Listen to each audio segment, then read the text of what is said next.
भाग्यशाली गुरु को अपने नेत्रों के सन्मुख विराजमान सुंदर सिंहासन पर सुशोभित श्री परमहंस महान विभूतियों के एवं श्री हजूर सद्गुरुदेव दाता दीनदयाल महाराज जी के परम सुंदर परम मनोहर दिव्य दर्शन करते हुए बड़े प्रेम सहित मिलकर बोलो जयकारा बोल मेरे श्री महाराज की जय।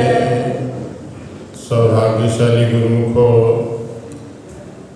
हम सब सेवकों पर हमारे श्री सद्गुरुदेव दाता दीनदयाल महाराज जी के अनंत अनंत उपकार हैं, असीम अनुकंपा है, जो हमें अपने चरणों की शीतल सुखद छत्र छाया में बिठा करके हमें सच्ची खुशियाँ सच्चा आनंद प्रदान कर रहे हैं।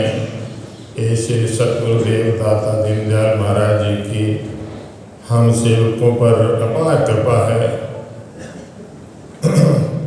सतगुरु का दीदार कर तृप्त भय दो नैन, सतगुरु का दीदार कर तृप्त भय दो नैन, कलह कल्पना मिट गई पाया सुख और चैन। श्री सतगुरु के चरणों में आकर खुशी अलौकिक पाई है और सतगुरु के दीदार की सबको लाखों लाख बधाई है।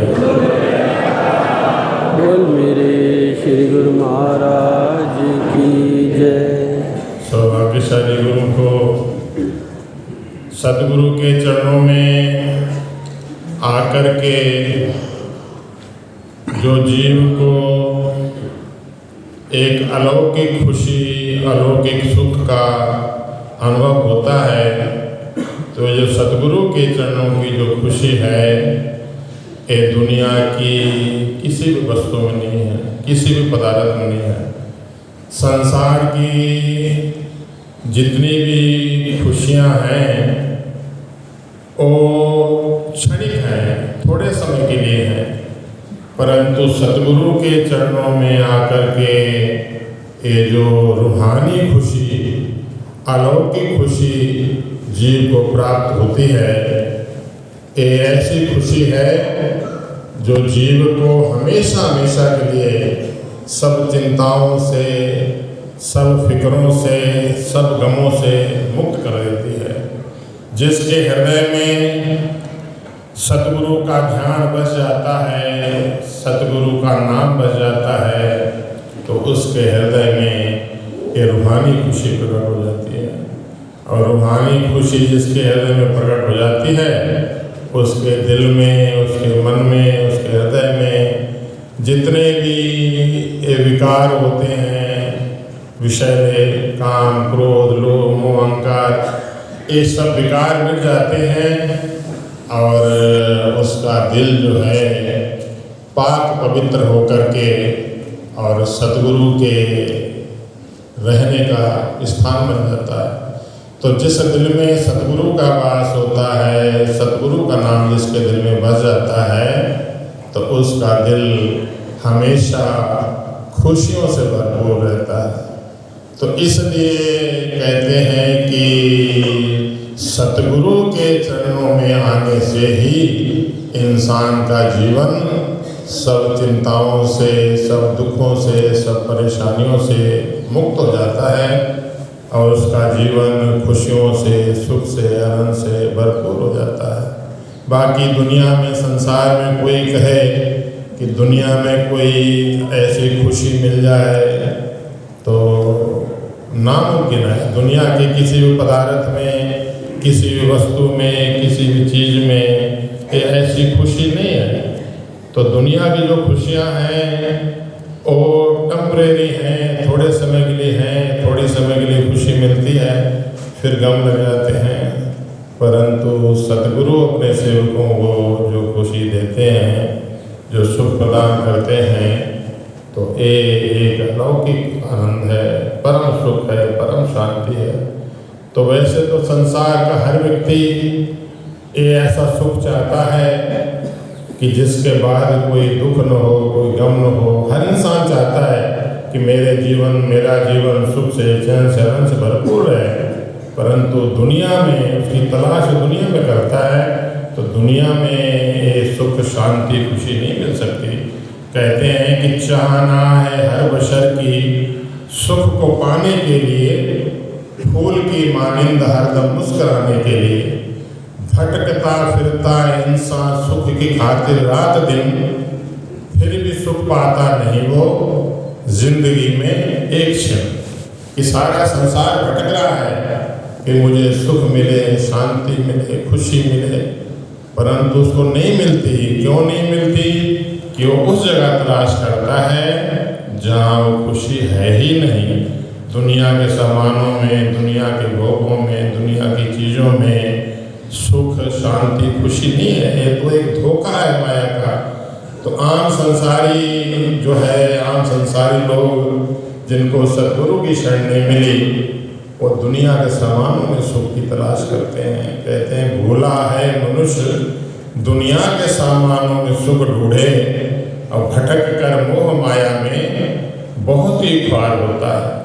बड़े भागों से ऐ सद्गुरु तेरा दीदार होता है, वो कैसा भाग्यशाली है शरण तेरी जो आता है। कि बहुत ही भाग्यशाली जीव होते हैं, विरले जीव होते हैं, पुण्य आत्माएं होती हैं, जिनको सद्गुरु के चरणों में बैठ करके और सद्गुरु का दर्शन दीदार करने का सौभाग्य प्राप्त होता है।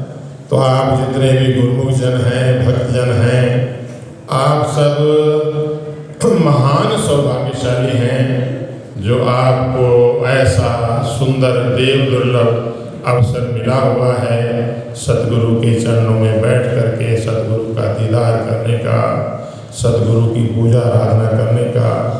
तो जो भाग्यशाली जीव सद्गुरु के चरणों में आकर के और सद्गुरु की पूजा करके, आराधना करके, सद्गुरु का ध्यान करके जो है अलौकिक खुशी को प्राप्त कर लेते हैं, उनका जीवन यहाँ भी सुख से, आनंद से, खुशियों से भरपूर रहता है। जिसके दिल में सद्गुरु का नाम बस जाता है, सद्गुरु का ध्यान बस जाता है, उसके दिल में जितने भी जो है चिंताएं हैं, परेशानियां हैं, टेंशन हैं, दुख हैं, गम हैं, ये सब काबू हो जाते हैं। क्योंकि हर चीज़ की तस्वीर होती है। सद्गुरु की दीदार की, सद्गुरु के आशीर्वाद की एक ऐसी तस्वीर है कि जिसको सद्गुरु का दीदार हो जाता है, जिसको सद्गुरु का आशीर्वाद मिल जाता है, उसके जितने भी दुख, गम, कष्ट, क्लेश हैं वो सब काफूर हो जाते हैं। उसका जीवन यहाँ भी सुख से, आनंद से, खुशियों से भरपूर होता है।